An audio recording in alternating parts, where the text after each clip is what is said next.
Why do some companies stay private even though they're worth more than McDonald's? Most companies get listed on a stock exchange when they reach a certain size, but for some reason, some choose to stay private.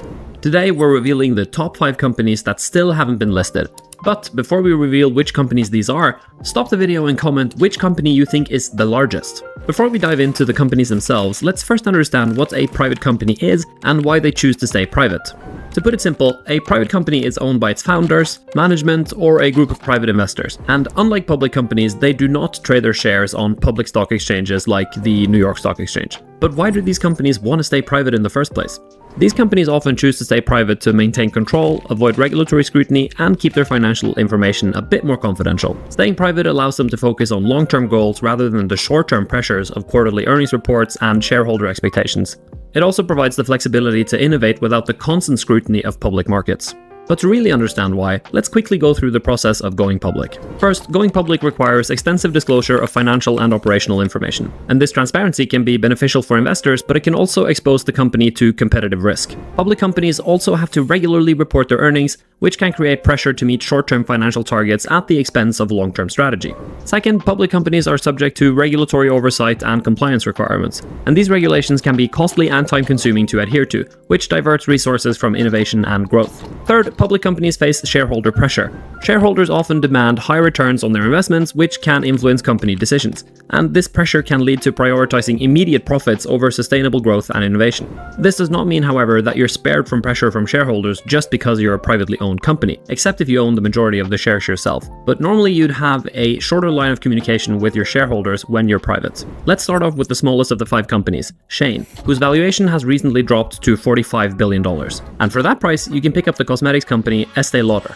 Shein is a global fast fashion e-commerce platform known for offering trendy clothing at low prices. It serves millions of customers worldwide, producing a vast array of apparel, accessories, and home goods. If you're not that familiar with Shein's products, that might be because our channel's audience is predominantly male, and it's the exact other way around for Shein. Shein's offerings are extensive, and they provide a wide range of fashion products including women's wear, men's wear, children's clothing, accessories, shoes, bags, and home decor items, and much more. The company is known for its rapid design and production cycle, allowing it to quickly respond to the latest fashion trends. Shein has faced criticism for poor labor practices, including reports of unsafe working conditions and labor rights violations, as well as its environmental impact due to the fast fashion model's high waste and pollution levels. The company has also been accused of copying designs from independent artists, inconsistent product quality, and concerns over customer data security. Additionally, Shein's aggressive marketing tactics and reliance on influencer partnerships have been criticized for promoting overconsumption. Ongoing regulatory scrutiny, particularly from the SEC, further complicates its business operations and its public image. Shein's story is very similar to that of Temu, which became a household name overnight, and you can watch our video about Temu here. In addition to its main Shein brand, the company owns other fashion brands that cater to different market segments. This include Romwe, a brand focused on street style and edgy fashion, and Emery Rose, which offers more sophisticated and elegant designs. Shein was founded in 2008 by Chris Zhu. The company has remained private all this time, allowing it to grow rapidly and adapt quickly to market changes without the scrutiny of public investors. Shein's valuation recently dropped from $66 billion to $45 billion due to multiple ongoing investigations and a stalled IPO. The company has faced scrutiny from US, EU, and Chinese regulators, so all of them, over issues including its use of labor practices, data security, and counterfeit goods. And this has impacted investor confidence and delayed its plans for a public listing. In 2022, Shein was on the brink of an initial public offering, or an IPO, and the company had laid the groundwork for going public and aiming to leverage its impressive growth and market presence. However, the outbreak of the Russia-Ukraine war introduced significant global economic uncertainty. This geopolitical conflict disrupted markets, increased volatility, and ultimately led to Shein halting its IPO plans. And this decision was influenced by the need to navigate a more stable and predictable economic environment before making such a significant move. Shein is setting its sights on a potential IPO in 2024, but this time with a focus on the London Stock Exchange. And this strategic shift is partly driven by ongoing investigations by the US Securities and Exchange Commission, or the SEC, which has scrutinized Shein's business practices. By opting for a London listing, Shein aims to circumvent some of the regulatory hurdles it faces in the United States, potentially offering a smoother path to the public markets. Next up on the list is Stripe, valued at $65 billion, which is the same size as PayPal at the time of recording. Stripe is a technology company that builds economic infrastructure for the internet. It offers a suite of payment processing solutions and financial services that help businesses of all sizes accept payments and manage their finances online. You might not realize it, but if you've shopped online, there's a good chance that you've used Stripe services. Companies like Amazon, Shopify, and Lyft all rely on Stripe. Stripe was founded in 2010 by brothers Patrick and John Collison. They started Stripe to simplify online payments for developers and businesses, addressing the complex and fragmented nature of digital payments at the time. Stripe has had massive success, so why have they chosen to remain private? By staying private, Stripe avoids the extensive disclosure requirements and regulatory oversight that comes with being a public company, and this allows them to keep their financial and strategic information confidential, protecting their competitive edge. In addition, being private helps them focus on their long-term vision rather than the short-term pressures from shareholders for immediate returns. Stripe's current valuation stands at $65 billion, which is reflective of its dominant position in the online payment industry and its potential for future growth. And if we look at the dominant player in the financial services sector, we find Visa, which is valued at nearly 10 times that of Stripe at $561 billion. This high valuation is driven by Stripe's expanding product offerings, including Stripe Connect, which enables platforms to pay their users, and Stripe Atlas, which helps startups incorporate more easily. Stripe's continuous innovation and expansion into new financial services keep it at the forefront of the fintech industry.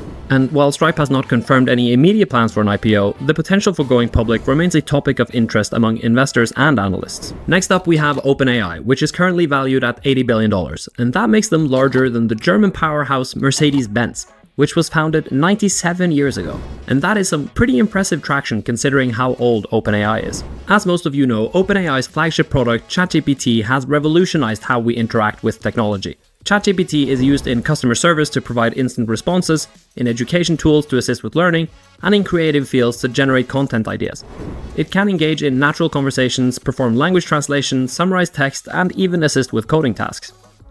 Whether you're interacting with a smart assistant or using a service powered by AI, there's a good chance that OpenAI's technology is behind it. If you want a closer look at the history of OpenAI and why it went from a non-profit to a for-profit company, I recommend that you watch this video.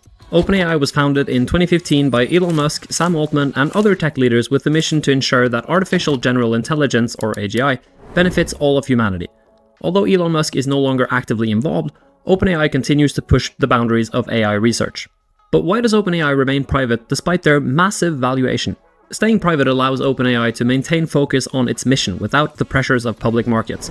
Now, this autonomy is crucial for pursuing long-term research goals and ensuring ethical development of AI. But that isn't necessarily an easy feat anyways. After the release of GPT-4o, the head of the alignment team and the head scientist left the company due to concerns about ethical guidelines. After the reported $80 billion valuation, OpenAI have continued to release life-altering software to the public, and I think we can assume that the valuation might be even higher than 80. The valuation reflects the immense potential of AI to transform industries and improve efficiencies across sectors, and OpenAI's continued advancements keep them at the front of the AI industry. There's also speculation that OpenAI could be the world's first private company to reach a $1 trillion valuation. Experts believe that if OpenAI continues its current trajectory, it could achieve this milestone within the next few years. OpenAI is structured as a capped profit company, which limits investor returns to a maximum of 100x their initial investment. This unique model means that profits beyond this cap is reinvested back into the company. For OpenAI to go public, it will require significant adjustments to this structure, a process not entirely within the company's discretion. The capped profit model is relatively rare, making OpenAI's eligibility for an IPO very uncertain. OpenAI is one of the companies on this list that you can get some stock exposure to by buying Microsoft stock. Although the details of the deal with OpenAI remains a mystery, Microsoft either owns stock, which they have later denied, or have a share of the future profits. Either way, Microsoft might be the play if you'd like to invest in GPT-5, 6, and 7. Next, we have SpaceX, which recently had their valuation adjusted to approximately $200 billion, which makes them larger than the likes of McDonald's and Walt Disney. SpaceX was founded by Elon Musk in 2002 and is revolutionizing space travel with its innovative technology and ambitious project. The company offers a wide range of services and products, some I'm willing to bet you weren't aware of. SpaceX provides commercial satellite launches with its Falcon 9 and Falcon Heavy rockets. These reusable rockets significantly reduce the cost of launching payloads into space. SpaceX has a contract with NASA to deliver cargo to the International Space Station using the Dragon spacecraft. These missions support the ISS by delivering supplies and scientific experiments. SpaceX's Crew Dragon spacecraft is used for transporting astronauts to and from the ISS, marking a new era of commercial human spaceflight. SpaceX is building Starlink, a constellation of low Earth orbit satellites designed to provide high-speed internet access, particularly in underserved and remote areas. SpaceX is also developing Starship, a fully reusable spacecraft intended for missions to the Moon, Mars, and beyond. Starship aims to carry large payloads and a significant number of passengers, paving the way for interplanetary travel. SpaceX offers rideshare missions, allowing multiple customers to share a single rocket launch, making space access more affordable for smaller payloads. SpaceX remains privately owned, with Elon Musk holding a significant share, and this private status, I think, is the best thing for SpaceX. In the Walter Isaacson biography of Elon Musk, the numerous failures of SpaceX are mentioned, and if SpaceX was public at the time, it would probably have been bankrupt by now. SpaceX's valuation has recently increased to around $200 billion, driven by its successful missions and expanding Starlink project. According to Bloomberg, SpaceX is considering a tender offer that would value the company at $200 billion, higher than its previous $180 billion valuation. This potential deal would allow insiders and employees to sell shares without an IPO, which maintains the company's private status.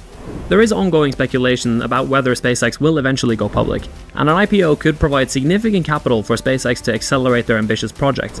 But Elon Musk has indicated no immediate plans for taking the company public, and if you know Elon Musk's history, that's probably not a bad idea. Finally, let's take a look at ByteDance, which is valued at $225 billion. ByteDance is a global technology company well known for its apps like TikTok and Douyin, which have taken the world by storm with their short-form video content. ByteDance also owns a variety of other apps and services that cater to different markets and audiences. For example, ByteDance owns a news and information content platform, a social media platform in India, a video sharing platform similar to YouTube, a productivity tool, and a video editing app. ByteDance was founded in 2012 by Zhang Jiming. The company has remained private, allowing it to innovate rapidly and adapt to market trends without the pressures of public market scrutiny. But despite their massive success, why has ByteDance chosen to remain private? First of all, the Chinese government has implemented strict regulations on the internet industry to combat monopolies and to improve the online environment, which has made it challenging for companies like ByteDance to do an IPO. Second of all, ByteDance's main businesses Tiaotai and Douyin are still developing and are heavily reliant on user-generated content. Any decline in platform activity could jeopardize the company. Additionally, ByteDance aims to diversify its revenue streams and avoid over-reliance on current profits, recently announcing expansions into the food delivery and online education sectors. ByteDance's current valuation stands at $225 billion, making it the most valuable privately owned company in the world. This high valuation is driven by the immense popularity of its apps, especially TikTok, which has seen explosive growth globally. ByteDance's continuous innovation and ability to tap into new markets keep it at the forefront of the tech industry. According to recent reports, ByteDance is considering a share buyback plan at a valuation of $268 billion. An IPO could provide significant capital for ByteDance to expand further, but it also brings increased scrutiny and regulatory requirements. And the company has been cautious about pursuing an IPO, particularly amid regulatory pressures in China and the US. For example, in the US, there are ongoing talks about banning TikTok entirely. But whether you like TikTok or not, ByteDance is one of the most influential tech companies in the world. Now, if these companies end up going public, who is your favorite to invest in? I know I have my favorite. If you want to watch another video about a private company and how they make their money, please take a look at this video about Red Bull.